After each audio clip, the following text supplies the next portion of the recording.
Pessoal, o nome da pregação de hoje é Como Saber e Experimentar a Vontade de Deus nas Nossas Vidas. Vamos ler aqui Romanos 12, versículo 2. E não vos amoldeis ao esquema deste mundo, mas sede transformados pela renovação da vossa mente, para que experimenteis qual seja a boa, agradável e perfeita vontade de Deus. É impressionante como que o homem moderno, ele está completamente perdido. Completamente perdido. Por quê? Antes, só Deus falava. Mas hoje, há muitas vozes. E por que isso acontece? Porque a modernidade é ateísta. Se Deus não existe, de onde vem o parâmetro sobre o qual nós vamos construir as nossas vidas, nós vamos analisar a realidade? Ora, sem Deus, quem vai nos dizer o que devemos ou não devemos dizer, falar e crer? Por isso, então, numa sociedade ateísta, o relativismo impera. O que é o relativismo? Não existe verdade absoluta. Você pode falar A, o outro fala B e está todo mundo certo. Está todo mundo certo. Por isso, suicídio, depressão, como Albert Camus mostrou, a falta de fé em Deus leva à falta de propósito, que leva ao suicídio. O problema é que é normal que os homens ímpios estejam perdidos. A questão é que muitos cristãos também estão perdidos. Eles estão em dúvida sobre a profissão que irão exercer, como devem criar os seus filhos, como administrar o seu dinheiro, como tomar decisões. Aquelas decisões que a Bíblia não é específica, que ela não traz os seus detalhes. Os cristãos estão completamente perdidos, mas não é para ser assim. Não é, porque Deus nos instruiu. É bem verdade também que há uma pitada de escuridão no caminhar com Deus. Há uma pitada. Como, por exemplo, quando Deus chama Abraão para um lugar que Abraão nem sabia onde era. Ele não sabia, Deus o chamou sem lhe dar um cronograma. Há um quê de escuridão no caminhar com Deus, em que, em muitos momentos, nós não sabemos o que fazer, e isso é de propósito, para que a gente aprenda a depender de Deus, a confiar em Deus, a buscar ouvir Deus. Mas, via de regra, Deus nos instruiu. Como? Por meio de sua palavra. Até quando ela não é específica em relação a algo, os princípios estão ali. Eles estão sempre ali. Como então que nós sabemos e experimentamos a vontade de Deus? Como o texto aqui diz, por meio da palavra. Vamos ler novamente, Romanos 12, 2.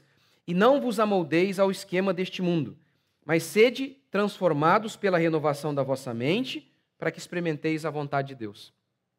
Como que a gente vai experimentar a vontade de Deus? Ele diz, quando a nossa mente é transformada. E como a nossa mente é transformada? Por meio da palavra.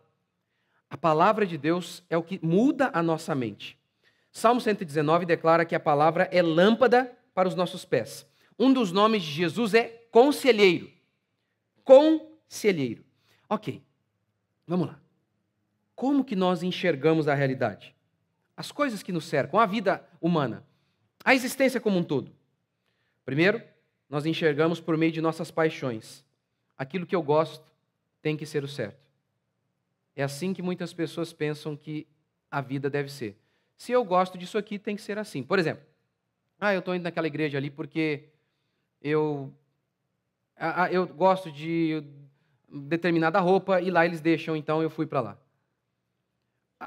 Não deveria ser assim. A pessoa deveria escolher uma igreja assim. Eu fui para aquela igreja, eu tinha algumas crenças, mas ao chegar lá, eu fui convencido de que eu estava errado, de que, por exemplo, certas roupas que eu uso, eu não deveria mais usar, e por isso eu parei. É assim, mas não funciona assim com muitas pessoas.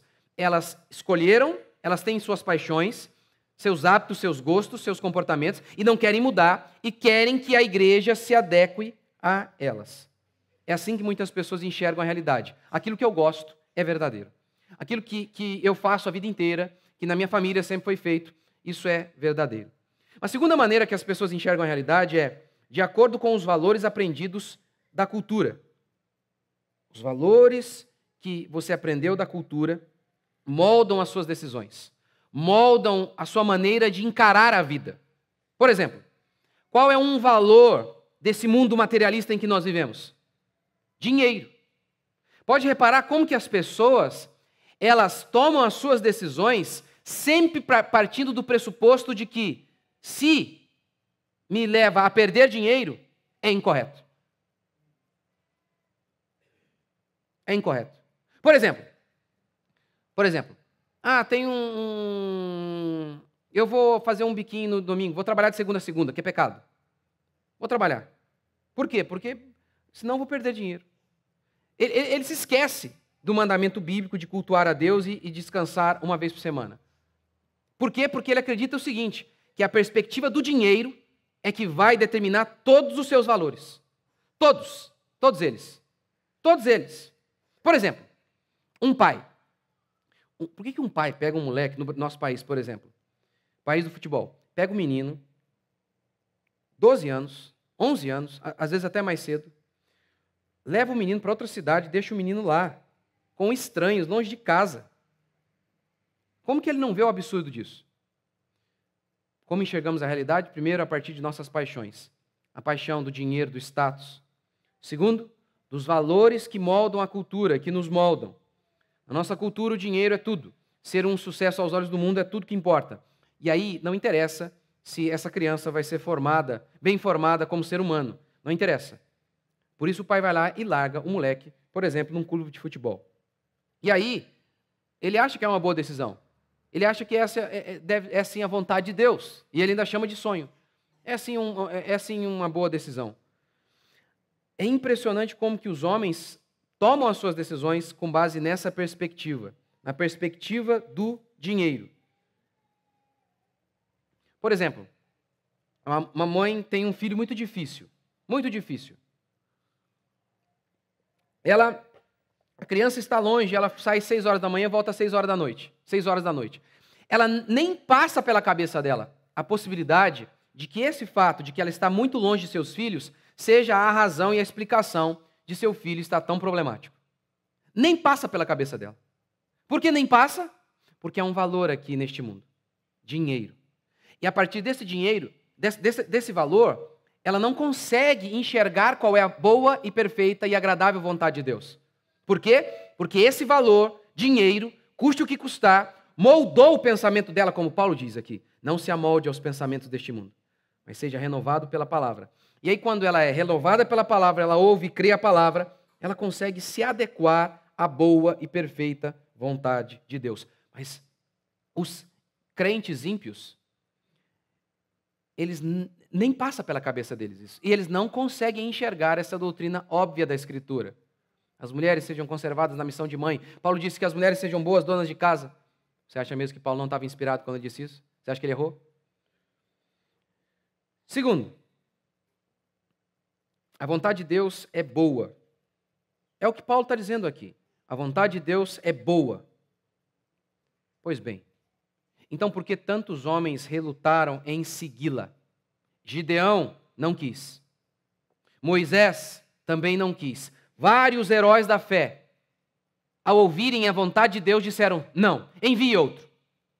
Se a vontade de Deus é boa, perfeita e agradável, porque tantas e tantas vezes falamos, não, não quero. Se Deus diz que algo é bom, e você acha que não é, vou fazer uma pergunta óbvia. O problema está em quem? Deus disse, Canaã é boa. O povo de Israel voltou dizendo, não é. Não é. Os espias voltaram dizendo, não é. Tem gigante lá. Tem gigante. Eu pergunto para você, quem achou que a terra não era boa? Porque lembra? 12 espias foram lá. 12 espias. Apenas 2 confirmaram o que Deus disse. A terra é boa sim. Os outros 10 disseram que Deus era mentiroso. Não, não é boa porque tem gigante. Eu pergunto, quem deixou de ver as coisas como Deus vê? Por que aqueles homens não viram como Deus via? A Bíblia explica. Eles eram incrédulos. Os incrédulos chamam algo ruim aquilo que Deus disse que é bom. Os incrédulos não conseguem ver como boa, perfeita e agradável a vontade de Deus. Aqueles que não têm fé. Isso que o pastor está falando aqui tem hora é muito difícil. Queridos, vocês que estão há tanto tempo aqui, e vocês ouviram o que eu preguei, ouviram e falaram, faz sentido, me parece que isso é bíblico. Mesmo que no começo vocês relutaram, no final vocês não disseram, é boa, perfeita e agradável? Sim, há sempre esse conflito de vontades. Sempre há. Sempre há. A vontade de Deus e a nossa vontade carnal, terrena, humana. Sempre há. Por isso, no começo, você tende a achar que a vontade de Deus é ruim. Porque o seu coração é mau. Porque você é maligno ainda. Porque o pecado ainda está em você. Mas a vontade de Deus é boa. Boa, perfeita e agradável. E quando nós nos submetemos a ela, quando nós lutamos com Deus, lembra de Jacó lutando com Deus? É exatamente isso que acontece comigo e com você. Esse conflito entre a nossa vontade e a vontade divina. Esse conflito. E quando você se rende, você então experimenta a boa, perfeita e vontade de Deus. A boa, perfeita e agradável vontade de Deus. Porque inúmeras pessoas não podem experimentar a boa, perfeita e agradável vontade de Deus porque não se rendem. Estão numa luta com Deus e não se rendem. Não se quebrantam. Não se quebrantam, não se humilham. Insistem, insistem. E aí é como Paulo, como a Escritura declara, né? Dura coisa é dar coice nos aguilhões. É tipo, né, o aguilhão, aquela vara com a ponteira de ferro, e o boiadeiro conduzindo o gado. Não adianta o gado dar coice na ponteira de ferro. É o que Deus está dizendo em relação a nós. Não adianta você lutar contra mim. Eu sou todo-poderoso, a minha vontade vai prevalecer, como diz Paulo em Romanos 9. Quem jamais resistiu à vontade de Deus? Quem pode dizer não quando Deus diz sim? Quem? Então, resistir à vontade de Deus é machucar a si mesmo. Quando nós nos humilhamos, nos quebrantamos, nós experimentamos a boa, perfeita e agradável vontade de Deus. E aquilo que a palavra de Deus não for específica, quanto mais você for cheio da palavra de Deus, mais então você vai tomar as suas decisões com a mente de Cristo. Como escolher de acordo com a vontade de Deus? Pensando como Deus pensa. Então, quanto mais você for cheio do conhecimento do Senhor, por meio da palavra, mais a sua mente estará adequada a Deus, e aí você vai enxergar a realidade e as opções que aparecerem diante de você, a sua mente vai pensar como a mente de Deus. Até naquelas circunstâncias em que a Bíblia não é explícita. Mas se você for cheio do Espírito do Senhor, cheio do conhecimento do Senhor, esses óculos da Bíblia farão com que você enxergue as coisas como elas são. Ora, mesmo tendo dito isso, algumas circunstâncias realmente não há passagens bíblicas explícitas e nem indiretas. E aí o salmista no Salmo 25:12 diz assim: aquele que teme ao Senhor, o Senhor instruirá no caminho que deve escolher. Vou te dar um exemplo disso. Vou te dar um exemplo. Recentemente, eu não sabia o que fazer em relação a um aspecto da minha vida. Eu não sabia que decisão tomar, já que não tinha como, tanto a decisão A quanto a B, ambas podiam ser boas ou então ruins, enfim, não tinha como, não tinha uma passagem bíblica dizendo, faça isso. E aí eu fiz o que eu sempre faço, eu orei.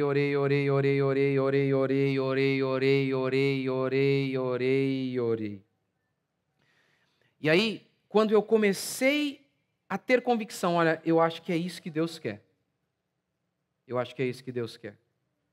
Quando eu comecei a ter essa convicção, eu falei, eu quero A. Quando eu comecei a ter convicção, depois de muito orar, A começou a dar errado. Tudo errado. Tudo errado. Eu estava sentado ali no estúdiozinho, que a gente faz as gravações. Estava indo por água abaixo, o meu plano A. Mas eu estava com convicção. Eu falei, eu acho que agora Deus quer que eu siga com o plano A. Eu coloquei o meu celular na mesa e eu orei com toda a minha fé, apesar de as circunstâncias estarem totalmente adversas em relação ao plano A. Eu orei, coloquei meu celular na mesa e fiquei olhando para o celular esperando. O fulano vai ligar agora. Ele vai ligar, eu sei. Isso era umas 3 horas. 6 da tarde, nada do fulano ligar. Cheguei em casa, aí eu peguei o celular. E aí eu notei que eu estava em modo avião. Aí não tem jeito mesmo, né?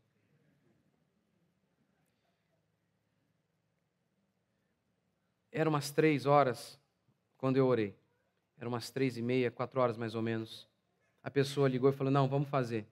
Vamos dar continuidade no seu plano A. E assim, nós precisamos crer. Crer. Quando tudo se fecha, quando as circunstâncias são difíceis, nós não podemos responder à teologia da prosperidade, que é herética e mentirosa. Nós não podemos responder à falsa fé daqueles homens com fé nenhuma. Nós não podemos responder à falsa fé com incredulidade. Nós precisamos responder com fé verdadeira, crendo que Deus pode operar o impossível, que aquilo que é a vontade de Deus vai se cumprir nas nossas vidas, que nós devemos apenas nos preocuparmos em segui-lo. Então, esse deve ser o nosso único temor. Com a sua mente renovada, você pode perceber, quanto mais você ouve a palavra, você pode perceber que tomou muitas decisões erradas. E aí, o que nós devemos fazer? Conforme formos ouvindo o Evangelho, formos percebendo que aquilo que nós fizemos é errado, o que nós devemos fazer? Primeiro, mudar aquilo que é possível mudar. Segundo, clamar pela misericórdia de Deus em relação àquelas coisas que não podem ser mudadas. Ezequias foi um grande rei em Israel. Quando ele assume o reino, a nação estava perdida, o templo estava em ruínas. Ezequias começa a reestruturar o templo, a reformar o templo, a santificar o templo. Diz o texto bíblico, então, que eles estavam tão perdidos que eles não fizeram a Páscoa na data correta, no primeiro mês. Fizeram no segundo. Por quê? Isso se deu pelo simples fato de que havia tanta sujeira no templo que não havia dado tempo de purificar o templo e nem os sacerdotes para praticar a Páscoa na data correta. Então, a data foi incorreta e os sacerdotes também não estavam em número suficiente santificados da maneira correta. Porque não deu tempo, tamanha a quantidade de sujeira que havia no templo. Diz o texto bíblico, então, que fora de época, com sacerdotes não santificados, Ezequias ofereceu a Páscoa e fez a seguinte oração. Porque a multidão do povo, muitos de Efraim, de Manassés, de Zacar e de Zebulon, não se tinham purificado, e contudo comeram a Páscoa, não como está escrito. Porém, Ezequias orou por eles, dizendo, ó Senhor, que é bom, perdoe a todo aquele que dispôs o coração para buscar o Senhor Deus, o Deus de seus pais, ainda que não segundo a purificação exigida pelo santuário. Ouviu o Senhor a Ezequias e sarou a alma do povo. É assim que nós devemos fazer. Devemos, a cada manhã, a cada dia, sermos cheios da palavra de Deus e sermos purificados de todos esses conceitos mundanos que aprendemos e estamos aprendendo, sendo bombardeados constantemente. Cheios da palavra do Senhor. E quanto mais cheios formos da palavra, melhores decisões nós iremos tomar. E aquelas que nós tomamos, que não tem mais volta, que não tem mais conserto, cabe a nós clamarmos a Deus que seja misericordioso. E ele diz o seguinte, eu habito no alto e sublime trono, mas também habito com o contrito e quebrantado de coração. Vamos orar ao Senhor?